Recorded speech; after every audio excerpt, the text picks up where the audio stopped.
the corners a little bit easier and just follow those wheels. Take the benefit of everything stringing out that little bit more, knowing that it will string out going into a corner, and you can just take that extra 5 seconds rest where you can sit up before the corner, brake a bit later, run onto the back of the wheel out of the corner. But how many times can you start to do that in a race before it comes too much? Exactly. Now that's why if you are good technically on descents in the wet, especially, you can gain so much, because you're just doing what you do normally, but what it does, it forces the other riders to accelerate at places where you don't really want to be wasting energy like that, and that eats into your reserves early. As Christian goes again, that little kicker. This is young Christen himself, isn't it? Yeah.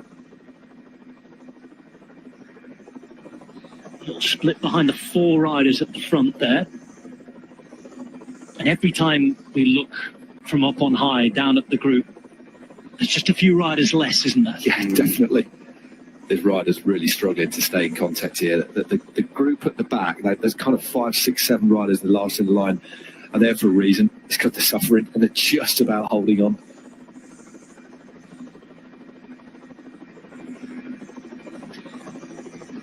All these corners as well, again, on this little plateau with these little ridges, you know, you're always on the power, and then you've just got that momentum, haven't you, on a course like this, and then you've got to shave it off and then build it back up again, and it's all of those multiple efforts that really start to take their toll. Yeah, it's exactly that. Yeah. I think as well, you know, it's just those, as you see, the riders out in front, if you can just carry that speed through a corner, if you can have that little bit of recovery before it, where you brake a bit later and you're confident, you can save so much energy compared to a rider that is very tense. See Pelizari just making the effort to jump across to this gap now. Yeah, there's Zurich on the wheel there, the Slovakian just on the right-hand side, just glancing over his shoulder, the Sudal rider. But yeah, Pelizari, distinct, isn't he? He's very easy to recognise with that kind of rangy style that he's got. But straight across to what he thought was a dangerous move. Good move by the Italian there. Smart riding. Oddins is the Belgian rider there, number 27. I saw him riding the time trial the other day. Spain getting their rider across, and the particular rider in question is Ivan Romeo, under 23 time trial champion the other day. From Movistar. And again, once more we look at that group, and once more there's just that 1 or 2 riders less struggling to keep up with the pace. It is unrelentless. Yeah. It has not settled down. Since the last time through the finish, this race has not settled at all. As soon as it comes back together, another rider accelerates. At whatever point of the course, there's been riders accelerating. And there's that little clutch of 7 or 8 riders who are looking like they're getting a little bit distance here. There's just no point where you can control this. No.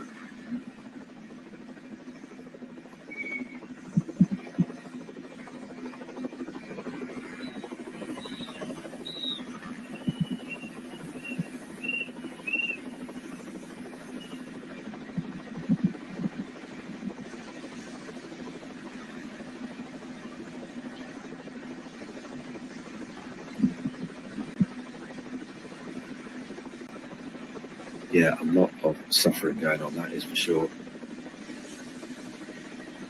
I think group, I wonder if that group of 6 or 7 will get back on, but there's a few riders here who's just, you can sense out of kind that their time is, the time within this group is going to be limited. If you're at the back suffering, getting dropped, there's only so many laps you can do that. Yeah, we see each lap on this course, we've seen it throughout since they've got on this course, it's 2, 3, 4 riders jumping up the road, the peloton sort of looking around as they are now, and then it's just strung out. For 80% of this lap, the riders are in a massive line, just one big line, so they're not able to attack, they're trying to get around the corners, they're descending. Then on the climb, they're also strung out or in a little group because someone's attacking. Then we come into the finish, and that's when it starts to bunch up again. It's just a regular pattern that's happening of riders going on the attack on the steep climb, making it hard, a little group going away. That longer, harder climb right up to the top there and the plateau bit that they're on now, it's just in a long, long line all the way down till they get onto that big road once again into the finish. Yeah, this little group of 8 that we'll just talk about, 7 or 8 riders just off the back. And then look at the pace at the front. What big acceleration. This looks like it's the South, I think, is driving hard over the top. It's that acceleration once again where you've got the big descent down into the finish after it, isn't it? It's almost hurting the legs of riders on a climb, on a little acceleration, a little climb like that is great, but you have to remember that that's 10 seconds, 15 seconds. You've got this top part here. If the riders go on the attack once again, it'll make it hard, but you've got all that recovery on the descent coming up, a fast descent, and then you've got the recovery going into the finish before the climb again. If you're on your own or in a small group, that recovery comes minimal compared to what you've got within a peloton. And I think that's what a lot of riders are aware of. You know, make that little dig, make that little effort, maybe go into the red a little bit, tiny little bit, go right up to it, because after that, you've got all this recovery. And I think for the riders that go on the attack on that climb, as you saw there, it's going to be on the last lap where that might make a difference. But with it only being 10 seconds, is it going to make that much of a difference? Yeah, the thing is, now we've got this reduced field, like there's less and less riders who actually take it up and sit. When everybody wants a free ride as best they can, safe for attacking. But now, as we've only got a reduced group, still 63 Ks to go, who is going to continue piling on the pressure at the front?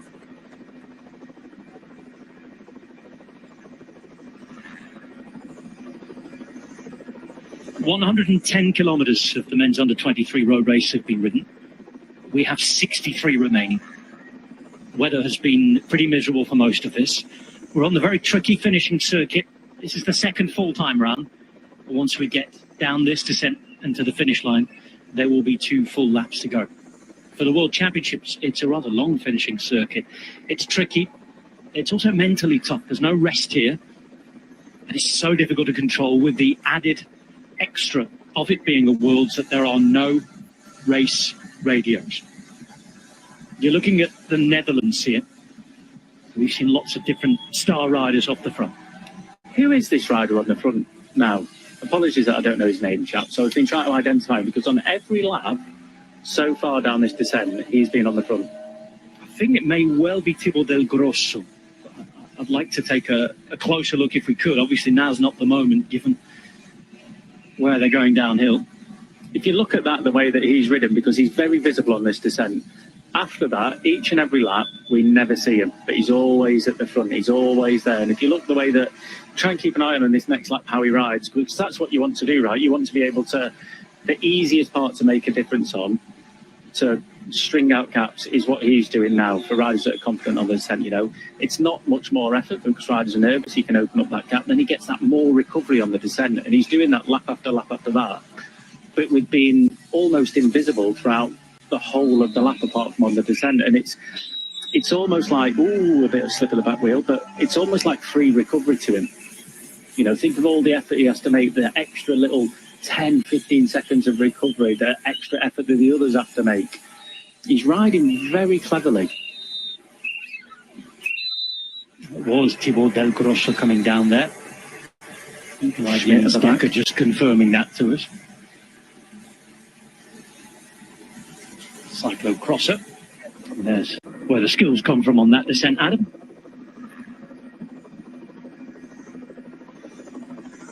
As long as he keeps it on the road and not on the mud, this time in particular, that's fine. Just 60 Ks to go here. 60 Ks to go, and each time, every view we get, it's exactly the same one.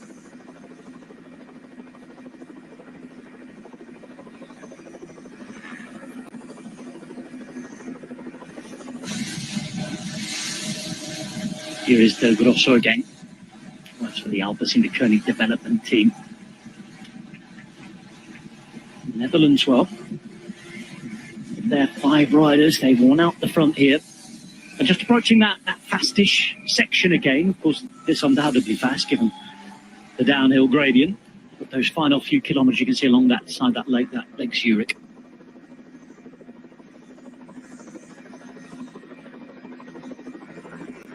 It's looking a little bit brighter over there. The rain's actually eased for the time being.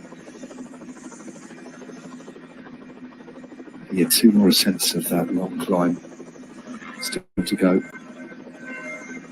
And this race is basically, although we've had numerous little moves off the front. Nothing's got more than, apart from that early break around the lake, which got over a minute, nothing has got more than a handful of seconds, 15 seconds. No break has managed to get more than that. So basically, it's a classic world championship whittling down as riders just being shot out of the back because of the relentless nature, the aggressive nature of the pace. Lots of riders, lots of teams getting stuck in to keep this pace high. And the net result is that the riders can't hold on any longer. It's a real classic world from that sort of respect. And Grosso looks like he might be about to have some company. Could well be a Danish rider. But look at what Del Grosso was doing there, just what you said, Adam. Basically, he took all that free speed onto the flat. And this, as we've had riders chasing, he has actually used this bit to recover. He's opened up 100 metres lead and can just actually take a little bit of a breather, whereas everybody else is just having to press on the pedal. So it's a genius, but using that skill to help recovery is just massively important, isn't it? It's huge. Yeah, I was just literally about to say the same thing. You look at him on this climb and he's just riding at his own tempo, waiting for riders almost to come to him so he can just cruise up this climb at his pace. And if someone does come across to him, he can respond to that. As we see Schmidt's previous efforts, and that's the damage it can do. You know, we spoke about on this course, if you go out too early, if you commit too early and put too much into it, it will bite you. And there's the bite. Yeah. It's a big old one for him. Yeah, definitely. No real surprise. And there's plenty of places here to go bang on as well. And once you've got nothing left in the tank, there's not many opportunities on this course to just float around at all. It's just too hard. That was Arendaux going backwards as well for Belgium. So Schmidt and Dox off the back and off the front. We have another group, again including Pellizzari, of 7 riders. Each time it's different nations who have to make sure they do the chasing, to make sure that they don't miss out. And all sorts of things that could come and add into the equation once we get to the final lap. Will the legs still be there? Yeah, Pellizzari looking for a little bit of assistance. He's got Alex Segard, the Belgian, getting on the wheel. Again, Dolby's there again too. No, it's not Dolby, it's a Norwegian. Morgado now with that ragged sort of style of his. Amazing. He came into the race today at the start saying that he didn't really have the legs, but he'd try and get out what he could. I tell you what, he's looking right. Managed to find some strength, hasn't he? Definitely has.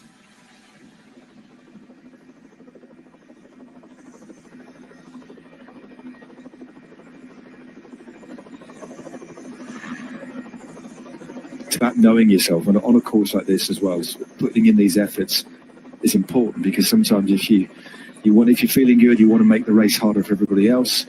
But by the same token, we've still got well over like an hour and 20 of racing still to go, approximately. It's a long time on a course like this. So this is where that deep understanding of how you can function over this sort of distance comes into play as well.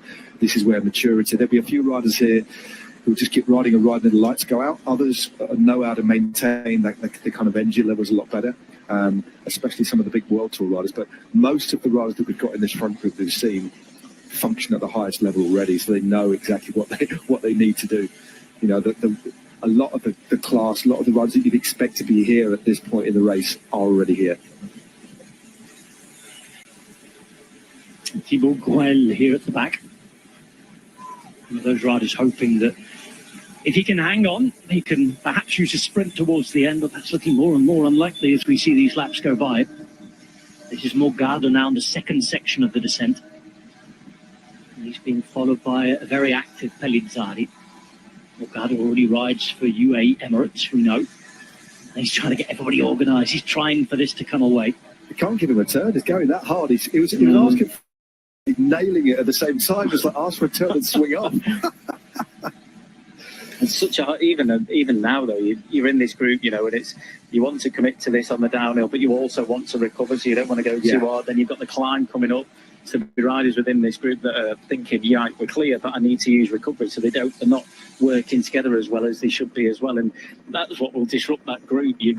It's such a difficult race to read and know where to put your energy, because there'll be riders that are feeling good that think this might be too early. There'll be other riders thinking this is great if we can get ahead of that group now and take a good chunk of time out. We might be with the big climbers on top of that climb still. So it's it's such a game of chess in terms of each rider's got their own ambitions, each rider's feeling differently, and they all want that same goal, but they're all going to reach it in completely different ways.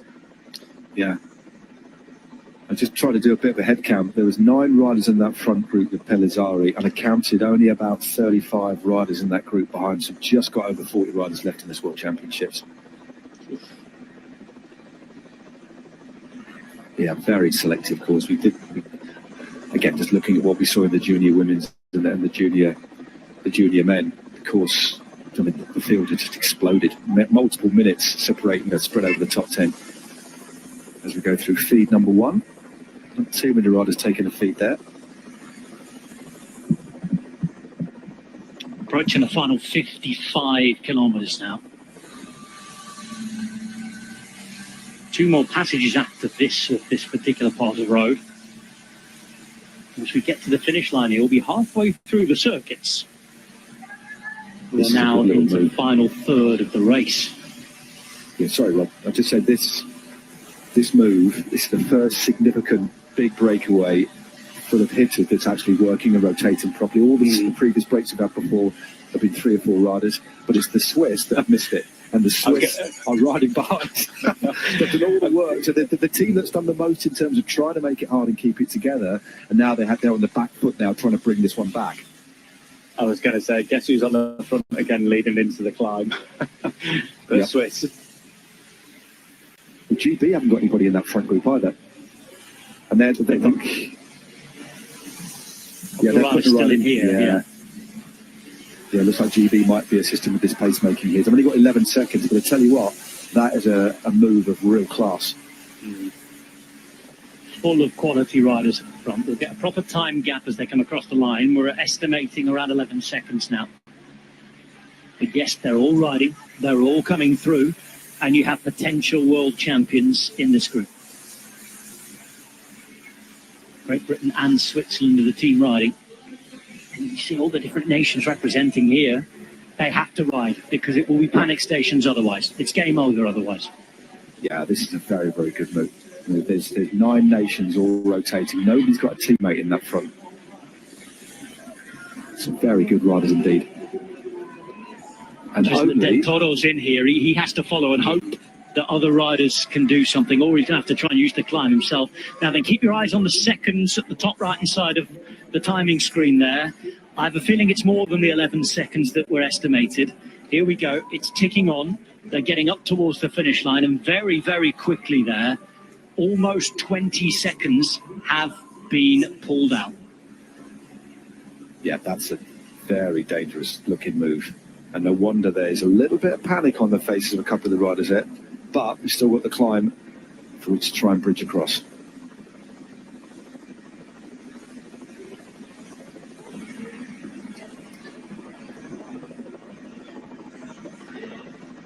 Two laps to go.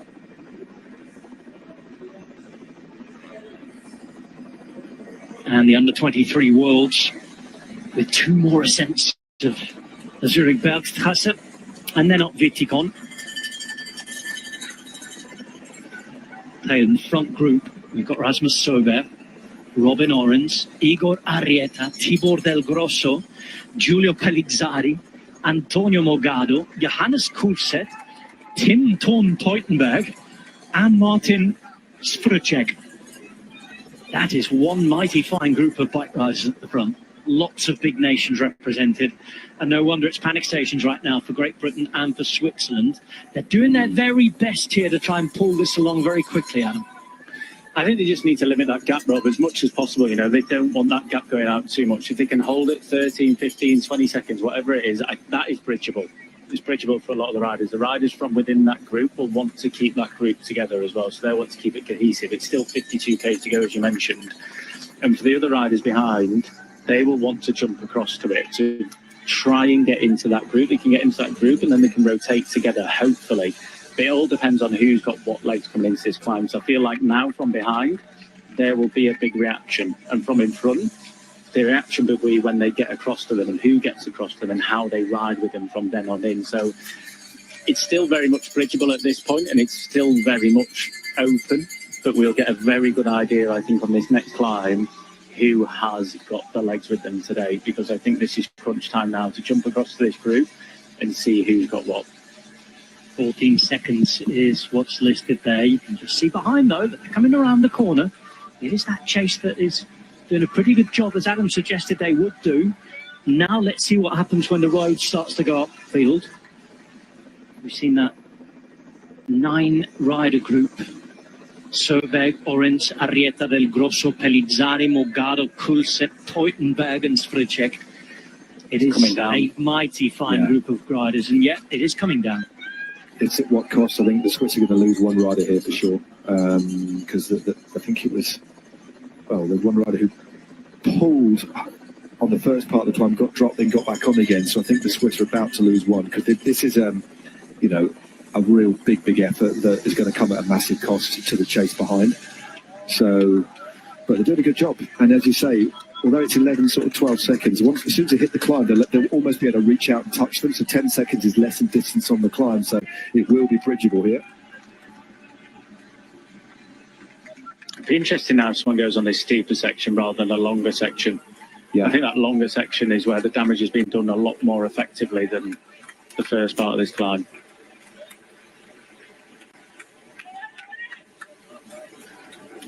You're looking at Jürgen Nordhagen in the red and Thibaut Gruel in the blue, as at the front of the race, things come together for the umpteenth time. Yeah. But the last time we just saw a group of 9 riders go off the front, it was a collection of the best riders in this very category, all potential world champions. ADF Switzerland are to win the World Championship today. It'll be much in thanks to that work there of Fabian Weiss, who brought that back together wonderfully well for the Christen brothers. Here is Fabio Christen now with a yellow helmet on. His younger brother Jan is about to move off the wheel, you feel, unless Fabio can keep riding here. They're stringing it out. They're making it difficult. We are now into the final 2 laps of this men's under-23 Worlds. Yeah, that was a real, strong bit of riding by Weiss, because it was, there we go, big attack by Christen. Del Toro, nothing. Del Toro and it is Jan Christen, can't be followed by his trade teammate Isaac Del Toro, the Mexican. Spricek will try to come across. Pellizzari naturally unable to rein in his own instinct, and well, Del Toro is just continuing to. He's looking down at his bike quite a bit as well. It was almost as if he stood up out of the saddle and just didn't have the legs he thought he had. Do you get the sense of that, Adam? He got out to try and follow. There's Blackmore coming through now. But no, it was almost as if there was not as much in the tank. That wasn't a bluff. That certainly wanted to follow, but it just wasn't there. Yeah, I just don't think he's got the legs for that. I think the way that his shoulders are rocking and rolling and the way that he's sitting on the bike right now, that's not a bike problem, that's just a legs problem. I think, if you look at that acceleration at the front there, it's a huge acceleration. They've got a lot of climbing still to go. They've got this long climb coming up straight after this one. I think that's where the difference can be made. If the Swiss rider can get across right now to that group, it's then what is he doing? Because he needs to commit now. Is he going to go through that group and really try to drag someone with him? Or is he going to get to that group and sit up? So if he does sit up, or they don't work with him, or they shouldn't work with him, because he's one of the strongest in the race, then this is the leader now, Adam. This is the leader. That group came back together on the climb there. It was all so quick. Sorry, Rob. It's difficult to keep up with, I know. Rob looked at me then going, what are you on about? It happens, mate. It happens. Do you know what? It's an attritional race, and we're all suffering at points. I think I am. I'm not going to lie. I think I am. Apologies, gentlemen, and everyone listening. 50 Ks to go, and Jan Christen of Switzerland is out there on his own, but for how long? And again, this is deja vu from what we saw on the top last time. You look down at the group, and once more it's smaller. Yeah. This is a long way to go. It's like a UAE tactic now after that Strada Bianca on Saturday, that they want to go as far as they can out as possible. Well, when different riders from different nations here. Yeah, I mean, it's, as you say, when Del Toro opened things up early on, it wasn't last lap, it was the lap previous to that, wasn't it, where he was just flexing a little bit. I thought, well, he's obviously on a feeling good, but that's going to cost him a little bit later on. Again, there's still just under 50 Ks this race to go. Anything can change, but Christen is absolutely flying. And you've got to take your hat off to the way the Swiss team rode to neutralise that super dangerous move, and then to have the lacer go straight over the top. I mean, it's a bold play, but he's opened up a significant gap, and it's fracturing in the pursuit behind. I think at this point, if he's feeling that good, he can get into his rhythm a little bit. You know, I think the previous laps we've seen small gaps, 1s and 2s going off, but it's sort of a consistent climb the last lap. But I think now it's, if you can get into your rhythm, get into that feeling and be able to take the lines you want, and with everyone suffering behind and everyone also looking for the next person to do that amount of work, that could massively benefit him, as long as he's got the legs to do it. And it looks like at the minute he's got the legs to do it.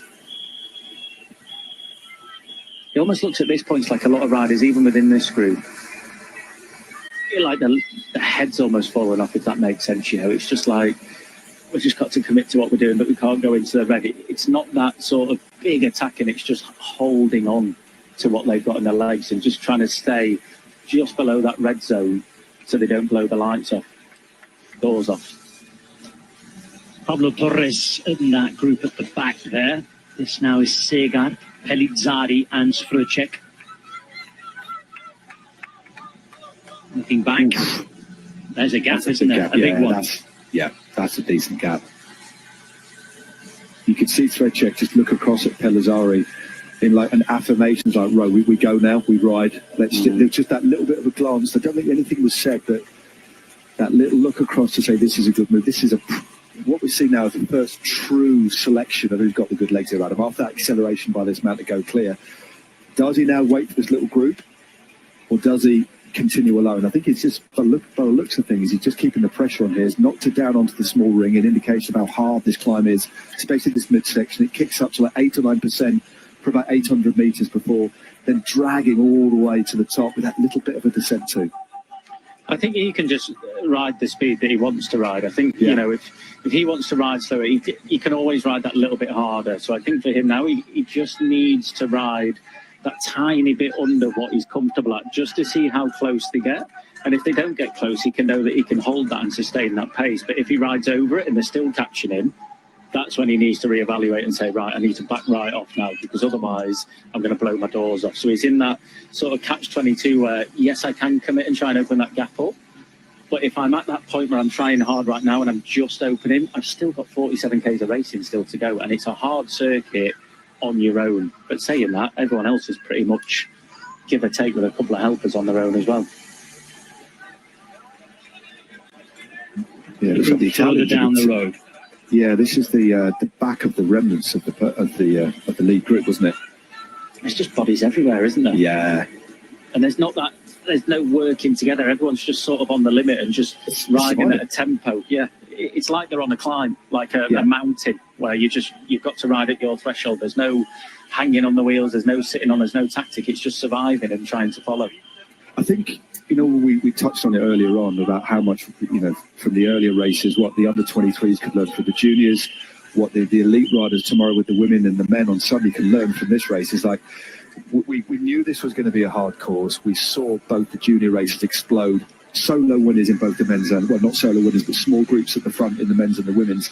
And this race is just illustrating, I think, what's going to happen in the elite races as well. This is going to make riders think about, right, okay, energy management on this course. This is a brutally hard course. We know that for sure now, Rob. Pelizzari away from Sfrucek and Segard and trying to close the gap alone now to Jan Christen. I think Jan Christen, this is perfect, and this is what he needs. If he gets one more rider with him, that'll benefit them both.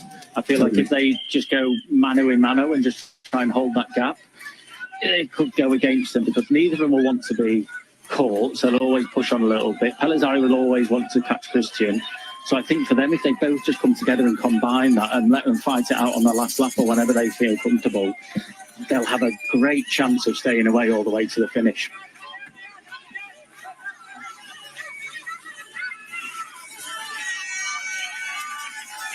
Twenty-year-old Jan Christen from Leughen in Switzerland, racing at home at the World Championships, attacking with 50 kilometers to go. His team have been controlling since the very early parts of this race, or at least trying to control what looks to be an uncontrollable race. He's taken it into his own hands now. Jan Christen attacking, and his closest chaser is Giulio Pelizzari.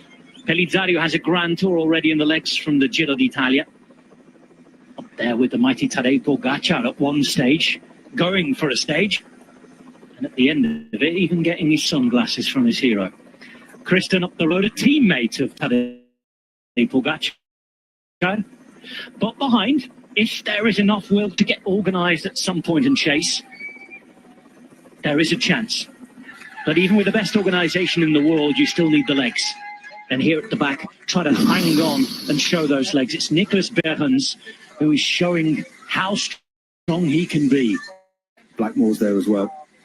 Again, we've not seen Blackmore put any massive acceleration at any point. All of his efforts have been gradually winching himself back into contention. At no point has he ever decided quite clearly to be explosive. It's just energy management he's got in this group. And I think you've hit the nail on the head here, Adam. If we see Pellizzari and Christian riding up 20 seconds between both, and they stay like that for the next 30k, they could have saved a lot of energy by coming together. It's a difficult one to call, isn't it? Because Christian's going to want to put Pellizzari under pressure, but the cost of that is that he's got no recovery for himself, and that can play into the hands of the group behind. So I do agree. Of course, Christian's not going to wait for him unless he maybe gets to 4 or 5 seconds, and it's in his best interest. But right now, the longer they're together, the longer they're not together, the better the chance of the group behind of getting in contact. I think it's a hard one to call. It's a really hard one, but it's also hard for the riders. I think that Christian's ultimately in control there, and I think Pellizzari, he's just trying to do his own tempo. We know that he's a super strong rider, but he's almost stronger on the climbs. With the climbs, pretty much, it's not that climb where he's going to massively benefit from now. So he really has to try and make contact, because this, I feel, will take a lot out of him on these flatter sections, trying to bridge across to him. And then when he gets onto the climb, he might not have as much there on the climb as what he wanted to. This is Rafferty, who's trying to use this part of the terrain to his own advantage and get across. And he has Le Cerf on his wheel. Good climber from Belgium. Belgium already decently represented here. And that's going to be 3 Belgians in this chase group if he gets across there with Rafferty. Oh, he's waiting. Now he's waiting. Well, he wants a drink first. But yes, it does look like he's waiting here. Let's see. There is Jan Christen. Well. Yeah. It's clearly making the call, isn't it, to take 2 on board. He doesn't want to get one through the next one. I think take 2 on board, so you're stocked up as well. You know, I think if you're flat out like that, you'd take 1 bottle maybe, and then just whack that in your cage, carry on. But I think with this group behind them, as they're working, especially on this terrain, you know, it is so difficult on your own compared to a group behind where you do, even though it's slightly climbing just before that feed, you get that little bit of recovery on the wheel. Oh, just look how hard Rafferty's having to go. It's so frustrating, because you need the stuff, you need to get the beat on through the feed, but he's right on the ragged edge there, isn't he, trying to get in contact. Christen continues to ride in the end.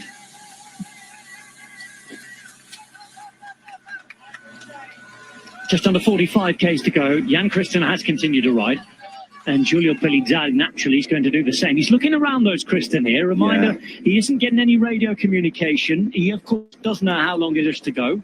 He's getting a sort of update to the gap every so often. He'll have been shouted that when he came through the pits there, and he's also getting the whiteboard illustration that comes through each and every time. This is Rafferty, who's bust a gut there to try and get on the third chasing group, but he's not quite there. It's all right. Well, again, just riders being unable to close or taking their time in closing it. I don't mean they're taking their time on purpose. It just shows how hard this is now, and what you're talking about before. Apart from the Belgians, it is every man for himself now, isn't it? Nobody has got a teammate. The only team with a clear numerical superiority are the Belgians, with 3 in this chasing group. Yeah, just well ridden there by Rafferty as well, just pedalling deep into that corner a little bit more than the riders in front, taking a risk through the corner. Not only was he able to make the junction, but he was also able to use that little bit of extra speed that he had to get onto the back of them. So just that, rather than sprinting out the corner onto the wheel. Tell you what, Christian's looking sprightly, isn't he? Although, you know, we've got 44 k's to go, so just over at the kind of speed they're averaging at the moment. I think the speed now is still 43.7 k's an hour over this sort of, with 2,500 metres of elevation today in total. But he doesn't look to be tired, and he's certainly not waiting. The way he was accelerating up that little drag there, Adam, but out the saddle for a good 15 seconds suggests to me he wants to try and break Pellizzari, and he doesn't want to wait for him. It's exactly that. I think the way Pellizzari is, you know, he is a proper climber. He's an outright climber almost, and this is his terrain, but it's not enough of a climb for him. You know, it's a fast climb. The other climb is steeper climb, and the other climb it's more of a grind, whereas this now it's it is going to be hard for him to make that junction, and he's only, 20 seconds in front of that group behind. So, as I said, he doesn't want to give up the chase, but he has to make that call for himself as well to say, look, I need to back off a little bit. I need to try and cover because there's that group coming across. Christian's in that same position, but he is more in control. He looks more in control where he can dictate the speed. He might be riding easier than what he needs to see Pellizzari's not coming close. And if he's not coming close, he means, right, I can push on that a little bit more right now so I can extend that gap. We don't know if he's doing that or not, but he just needs to stay within himself because there is the risk with only 34 seconds that he can still be caught. And Christen, who took a bronze medal in the time trial, was ill the other day during that time trial, visibly so actually.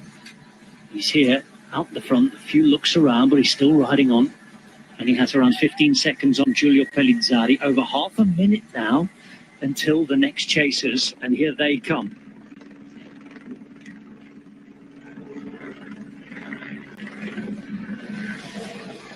Welcome back to TV viewers, and you're looking at the main chase group that's just over half a minute behind the sole leader, Jan Christen of Switzerland, and another man at 15 seconds, who is Giulio Pellizzari. In this group, 4 riders from Belgium, which is why everybody's sort of leaning on Belgium here. But in doing this could sort of be a little problem for them as well, because if it's not brought back enough, then the gap could be too big by the time the rest of the big favourites have to act here. Yeah, Spain have 2. I miscounted as well. Spain have got 2 riders in this little group as well. So a little bit of responsibility there. But as you say, when you've got such an overwhelming advantage numerically, it does pose its own. It poses an advantage, but also poses a problem. Everybody's going to be looking to you. But at this deep stage in the race as well, Rob, there's still the World Championship bands are up for grabs here. This race is by no means over. Christian constantly looking around, trying to check on the progress that he's making on opening that gap on Pellizzari. And again, without any radio communications, it's so important that you do keep on looking right. You don't want to keep riding and riding. There's only a 3 or 4 second gap. That's when you wait up. So he's doing the right thing, Adam, isn't he? Just checking that gap every now and again to make sure he's kind of on the right trajectory and he's not going to be possibly wasting any energy when it could be good for a short period of time to actually link up with Pellizzari. But right now, he's got him on the ropes, isn't he? He's not closing. Yeah, he's not closing. He's doing exactly the right thing, just by keeping pushing on and just always having that, as you mentioned, Matt, just that check over the shoulder, see where he is. And I think Pellizzari, we've not really seen him check yet. And I think he needs to be aware of these guys riding. And the Belgians, confusing here. Not quite sure what the plan is with 4 of them within this group, but not really looking like they're absolutely full gas trying to bring it back. But if they want to win this bike race, they're going to have to sacrifice 1 or 2 riders here to try and to actually say, look, okay, we've got a few passengers, although Blackmore's already rolled through. We've seen Morgado's willing to move through as well, Rafferty too. So there's some riders who haven't got any teammates who are willing to ride. But if Belgium want to win the title, they've got to invest here and they've got to try and bring this gap back, because you don't want to take the bell with Christian with a 30-40 second lead, because at the moment he's looking very, very good. And the way that nobody could follow him over the climb, because it wasn't just a soft move that went clear or a smart move on the flat, that was basically nobody could match the acceleration of this man. And he's just looking super crisp, super fluid, and of course he's riding on home soil. And the team have ridden tireless. The team have actually ridden, for me, the Swiss up to this point have been the most cohesive unit so far today for me. We saw as well Fabio riding a long time, didn't we? Even from the very start of the race on that first climb on the way into it. Then we saw Weiss doing that really important turn to bring things back at the bottom of the last climb. And he's now reaping the rewards of that. And look at what's happening to the gap. It's 20 seconds to Pellizzari, and the air is going out of the balloon here. It's 45 seconds. I think Pellizzari needs to have a few glances over his shoulders, because if he can get within this group, he'll save so much energy. And if he's the place where he can attack will be on the climb again and be able to try and bridge that gap. Yes, he's not going to want to just give up 23 seconds straight away, but I think for him, he's just saying, keeping a look. They're a bit closer, have another look. They're a bit closer, have another look, a bit closer. Right, back to that group. Try and get some recovery before the climb starts again, because the worst thing that would happen to him is if he got caught right at the bottom of that final climb. If that happened, he's not going to have the chance to be able to open up the gas and try and jump across again. But 43 seconds, is it bridgeable? Probably not. 20 seconds? Yes. Jan Christen, of course, on the descent. We know he has the skills as well, a former junior cyclocross world star. But that's where he came to our attention for the first time, wasn't it? As one of the latest multi-discipline riders to break out. He was soon snapped up by the team that snaps up all the talent at the moment. Very, very young, don't they? UAE Team Emirates. He's since made his debut for them. Won as a pro for the first time this year at the Giro d'Abruzzo. He was good in Milano, Torino, not too far behind the eventual winner, Alberto Bettiol. And here he is ahead of another breakout talent this year, Giulio Pellizzari, and looking to do the business. Back in this group, there are some really tired legs, but this group is Blackmore, Lasserre, Orens, Segard and Verstringer. There's Widar, Arrieta, Romeo, the under-23 time trial champion, Del Grosso, Behrens, Svrček, who was second last year, Del Toro and Rafferty of Ireland.